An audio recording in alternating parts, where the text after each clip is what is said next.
sakop sa ginibong drug bypass operation. Triple o apat na doble ang bihikulo na gruso sa siyudad kang Naga. Mas complain ng police station kang Naga City Police Office. Newsbreak. Sa headlines kan mga barata, pagrasyonin tubig inumon sa bilog na barangay kang Naga, hinagad kang liga ng mga barangay sa Metro Naga Water District. Level kang tubig sa Anayan, Rumangrap Spring, padago sa nagbababa, sabi kang Metro Naga Water District. Barangay Concepcion Grande, siyudad kang Naga, nangangenot sa may halangkaw na bilang kang dengue. Pagputok kang Bulkan Mayon, fake news, sabi kang Office of the Civil Defense. Diyos marahay na banggi. Ako po si Mark Mendoza. Asin ako si Antoinette Eduardo, kami ang sa indong tagapagatud Bareta. Huli kan maluya hasta pawara-warang supply kan Metro Naga Water District sa mga barangay kan Naga. Hinagad sa paaginin sa rung resolusyon kan liganin mga barangay na magrasyon na nin tubig ang MNWD. Ang detalye sa report ni Melvin Machado. Sarong resolusyon ang pinaghaman na sininaprobaran kan liga ni mga barangay kang Naga. Nakabugtak digdi ang sedang kahagada na magkaigwanan nin pagrasyon nin tubig ang Metro Naga Water District sa 27 barangay kang syudad. Inisatahaw kang namamatay na pagkulang-kulang kang tubig hali sa MNWD. Ang pagrasyon nin tubig ang pinaboran maninda punong barangay Raymond Arevalo kan barangay Triangulo, asin punong barangay Gerald Rito kan Concepcion Grande na kabali sa parehong nakaka-eksperyensya ning maluyang bulos nin tubig. So, lalo na yung lugar na sa may zone 6 sa zone 5, talagang as in nawawara siya. Pero pag nagbuto, so tiripunan sila, nag-iiripon sila ng tubig. Ang problema, yung pagkakaaga kasi matrabaho, so mag-grab sila ng opportunity pagbanggi, doon sila mag-iipon. Malaking tulong talaga siya, especially doon sa mga halos wala ng buhos ng tubig. Actually, may bahay kami sa Rosario, doon namumroblema talaga yung sa employees housing ng mga taga City Hall.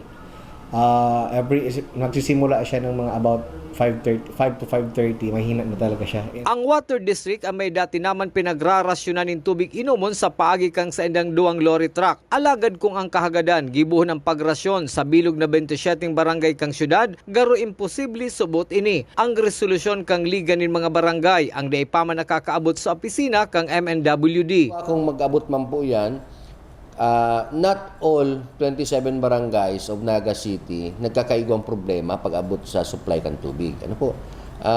May mga identified lang kaming mga areas. Ano po?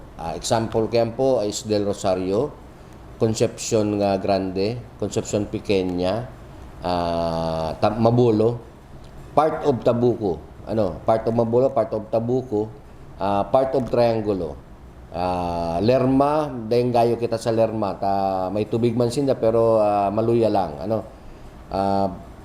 The rest of the barangays, normal man po ang supply task ng tubig duman. So, they po, yan kaya very alarming. 27 barangays ang nagre-request. Not all 27 barangays po nagkakaigwang problema. Sa presente, 2 sa tulong lorry truck ang nagrarasyon ng tubig sa mga lugar na maluya ang bulos. Pinapasiguro subot tinda ini in kaso maraot, igwa pang reserbang madalagan para magrasyon ng tubig. Ulo na roal daw, kada ako lang nagagdangay. Hindi lang sa parte kang source one. So, ang ginigibota is magpadara kita ni mga lorry, which is ang lorry talang na available sa ngunyan is tulo. Pero ang pinapaluwas mi na lorry is 2 lang. Why? Kasi, dahil may pikasarabay-sabay ang tulong lorry. So, just in case may mag-bar down na saro, at least kita tulos i-revive. Ang problema kung 2 ang mag-bar down, maanakitang i-revive, tagabos ng tuluyan sa luwas. Para sa One Media, TV48 Naga, Melvin Machado, Newsbreak. Mientras tanto, solamente ang pinagpapabulusan kan tubig hali sa Anayan Rumangrap Spring ang nagsasapo nin maluyang bulos kan tubig asin bako man ang bilog na lugar kan syudad ni Naga. Susug sa Public Information Officer na si Mr. Choppy de la Cruz, ini kinababalihan kan Del Rosario, Concepcion Grande, Pequeña, Abella asin iba pang barangay kan Naga. Padagos man subuot na hihilinganin pagbaba kan level kan tubig ang nasabing duwang spring.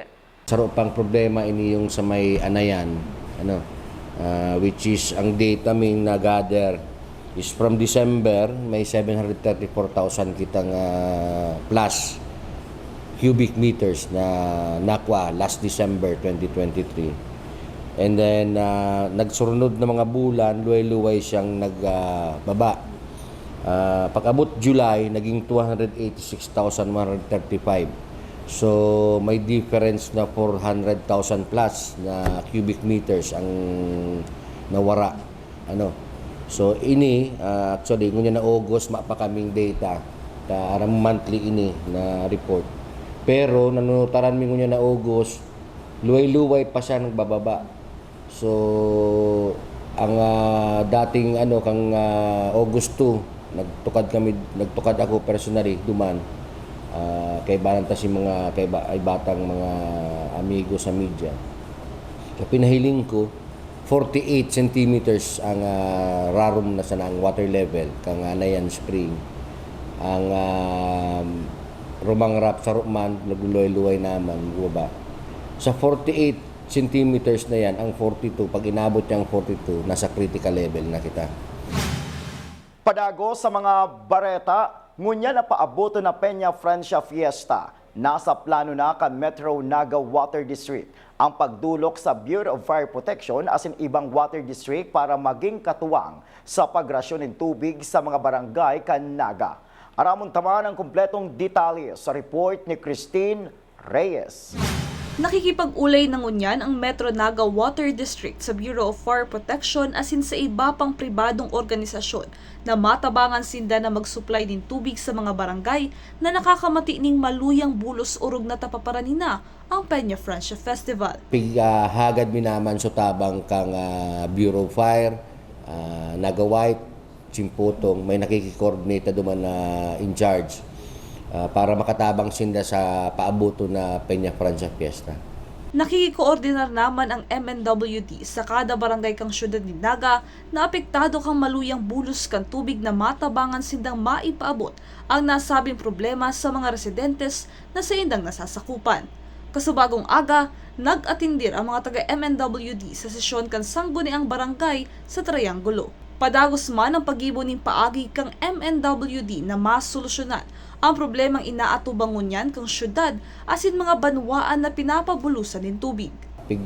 Abisuan mi na, pigdudumanan mi na mga barangay na nasa problematic areas para maabisuan sinda na just in case na bumagsak talaga during the Peña Francia Fiesta, pig-ano mi na kung pwede makaipon sinda ng panggamitin na ng tubig para sa paabuton na kapistahan nina. Ang paglibot kan lorry truck ng MNWD ang temporaryong solusyon sa pangangaipon ng tubig. Para sa One Media TV 48 Naga, Christine Reyes, Newsbreak. Sa iba pang bareta, nangingenot ngunyan ang Barangay Concepcion Grande, Syudad ning Naga sa kaso ng dengue. Susugki po ng Barangay Gerald Rito, nakapagrehistro sinda ng 15 dengue cases sa saindang barangay. Kung kaya padagos ang saindang pagirumdum sa saindang mga residentes na perming maglikay asin maglinig sa saindang kapalibutan. Urog nata palangkaw pa ang kaso kan dengue. Kami yung top 1 sa when it comes to dengue cases. Actually, that time, 15 yung case namin, tapos yung ibang barangay 14. So kami talaga yung pinakamarami. Based sa data na nilabas ng City Health Office. Although hiwa-hiwalay naman po siyang area, may sa Villa Grande may zone 3 and nagsimula ata siya ng rainy season talaga. May zone 3 and although marami kalat-kalat dito sa may Villa Grande ata, dito sa subdivision. Actually bago pa man yun talaga, patuloy man yung ating information dissemination sa campaign yung sa search and destroy operation. Pero ngayon, since nag-number 1 tayo, with the help of our barangay health center, yung aming midwife, house to house talaga yung aming search and destroy operation. So, yun nga, yung pakiusap namin doon sa, especially sa subdivisions kasi medyo nahihirapan din kami pumasok para makapagawa ng search and destroy operation nga. Yung panawagan na sana natin sa ating mga kabarangay na sana papasukin ang ating mga barangay health personnel. Padagos sa mga bareta, Siring sa pinaglalaoman, parehong tugot ang mga incumbent barangay captains kan Naga na sinda punong barangay Gerald Rito, kan Concepcion Grande asin punong barangay Raymond Arevalo, kan Triangulo, sa iniluwas na House Bill na nagpapalawig kan pagtukaw kan mga barangay officials. Asin sanggunian kabataan nin dating 3 taon, asin ngunyan gigibuhon ng 6 na taon. Para sa inda, inidakulang oportunidad para magibo pa si mga natatada nindang proyekto na nakasentro sa ikakarahay kan sa indang mga nasasakupan. May proposed bill through Congressman Romualdez, yung isa sa mga authors na requesting to postpone the election next year and extending the term from 3 to 6 years. Actually, ako okay. Siyempre, definitely pabor ako tayo, especially na baguhan, and kung next year na yung election, medyo 2 years, kulang talaga yung panahon para magawa natin yung kung ano yung mga plano natin sa barangay. As a barangay official po, siyempre po, pabor ta. Malawig. Pero pigaada naman po nindihan, kaya siguro pig-propose, siguro pinag-aralan din nila na kung taano taarog na kani. Supposed to be 3 years, 3 terms, which is 9 years. Ngunyan magiging 2 terms na 6 years per term, so magiging 12 years. Sa iling kumain man po yun, maangal na barangay officials na maangal. Siyempre, pabor po yan kasi malawig yung time niya pag-servisyo. Mas dakula na bagay po. Matataan yung pagkakataon na mas halawig na mag-serve sa iyang barangay. Sa pagbabalik kang news break, post sa social media sa subuot pagputok kan Bulkang Mayon, fake news, sabi kan Office of the Civil Defense Bicol. Iyan asin iba pang mga bareta sa pagwalta kan One Media TV 48 Naga News Break. Dakop sa ginibong drug bypass operation. Triple o 4 na doble ang bihikulo na gruso sa siyudad kang Naga. Mas complain ng police station kan Naga City Police Office. News Break. We invest in shaping the future of healthcare.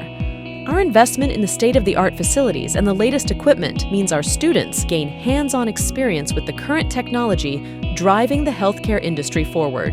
From immersive laboratories to AI-powered patient model simulators to innovative learning environments, our graduates are prepared to meet the challenges of modern healthcare. The Naga College Foundation, College of Health Sciences, your premier leap to becoming a champion of healthcare.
Hello, NCF! Welcome to the Naga College Foundation Incorporated. For academic excellence, meet limitless opportunities. Welcome to the home of the champions. Join us as we leap into the future. NCF is committed to providing state-of-the-art facilities to nurture the next generation of professionals. Our first-class facilities are designed to empower our students and equip them with the skills and knowledge needed to excel in their chosen field. Here at NCF Wings, you are a step closer to your dream of becoming a flight attendant. This is the first cabin crew training in Bicol. But at the heart of it all is the newly constructed College of Criminal Justice Education building. The Naga College Foundation Incorporated is one of the 10 schools in the Philippines recognized by the Commission in Higher Education as the Center of Development in Criminology. Our classrooms are designed to facilitate interactive learning, Strategically designed to support collaborative discussion and critical thinking. This building is home to Bicol's first world-class indoor firing range, which provides our students first-hand training in ensuring that they are proficient in firearm safety and marksmanship. from crime scene simulation laboratories to forensic science facilities. NCS-CCJE has a wide range of specialized resources to prepare its students for various career opportunities in criminal justice. Unlock your potential today. Join us as we leap into the future. Join the Naga College Foundation College of Criminal Justice Education.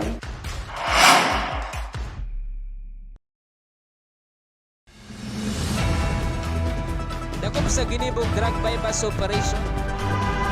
Triple o apat na doble ang bihikulo na gruso sa siyudad kang Naga. Mas complain ng police station kang Naga City Police Office. Newsbreak. Sa pagpapadagos kan mga bareta, matapos ma-activate ang Joint Operations Center para sa Peña Francia Fiesta, mapuon naman subuot ang pag-urulay kan lambang cluster para sa saindang kanya-kanyang preparasyon. Ang Task Group on Utilities ang saro sa may magabat na obligasyon. Huli takabali sa pag-uurulayan ang mapadapit sa supply kan tubig, kuryente asin serbisyo kan mga telcos. Yaon din so Task Group on Utilities, ini po crucial ang urulay dahil kabali igdi so nawasa, so urulay sa tubig, so kasureko, so urulay sa kuryente, and so mga telcos.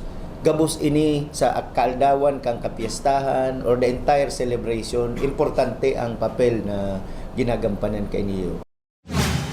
Sa satuyang police report, gadan ang 55 anyos na driver kang tricycle na pinagbistong si alias Rogelio. Residente kan Barangay Poblacion del Gallego, Camarines Sur, matapos makabanggaan kaini ang Isuzu Wing van na pinagmamaneho kang driver na si alias Roselito, 38 anyos, kan Real Calamba City, Laguna. Mientras nayaon sinda sa highway kang Del Gallego, Camarines Sur. Nadarapaman subuot sa ospital ang biktima, alagad pinagdeklara ining dead on arrival ni Dr. Jerry James Motos. Natulos man pinaglipat sa sarong funeraria sa Barangay Kumandog, Kadog, Del Gallego, Camarines Sur.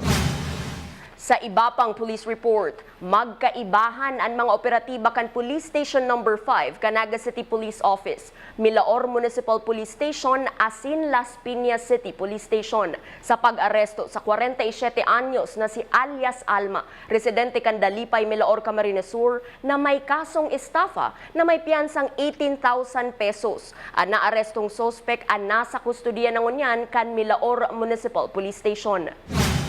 Sa iba pang bareta, matapos ang fish kill sa Lake Buhi, liwat nagkondusir ning sampling ang BFAR Bicol sa nasabing danaw kung sa 21 samples ang nakolekta kang nakaaging Agosto sa hali sa ibabaw, tahaw asin sa irarom kang lake. Normal concentration kang dissolved oxygen sa ibabaw, low dissolved oxygen sa tahaw kan irarom kaini. Mantang padago sa nagdadaranin peligro ang ammonia na may 0.31 hasta 2.48 parts per million. Ang fish kill nagwalat ng 17.1 million pesos na danyos. Sa iba pang bareta, nagpatanid ang Office of the Civil Defense Bicol sa naglakop na impormasyon sa paagi kan social media dapit sa subuot nangyaring maluyang pagputok kan bulkan mayon. Susug sa OCD Bicol, dai subuot magtubod sa mga impormasyon na bako hali sa DOST Feebox. Hulita madara sa naininin pagkaribong asin pagkatakot sa mga makakabasa. Inabisuhan man ang publiko na dai pag-share ang arog kaining mga impormasyon sa social media. Asin yan ang mga bidang baretang nakalap kan mas pinakusog na puwersa kan One Media, TV 48 Naga News and Bicol Affairs. Di malingaw na i-follow ang Samuyang official Facebook fanpage, One Media TV 48 Naga. Ako po si Mark Mendoza. Padagos kaming mahatudnin mga baretang garantisadong nangingenot as napapanahon. I-hit ang subscribe button sa Samuyang official YouTube channel, One Media TV 48 Naga. Tanganing updated kita sa mga bareta asin istoryang bida. An Bicolano. Ako si Antoinette Eduardo asin ini an One Media TV 48 Naga News Break. Dakop sa ginibog drug bypass operation. Triple o 4 na doble ang bihikulo na gruso sa siyudad kang Naga. Mas complain ng police station kang Naga City Police Office. Newsbreak. Flight attendants, prepare for takeoff, please.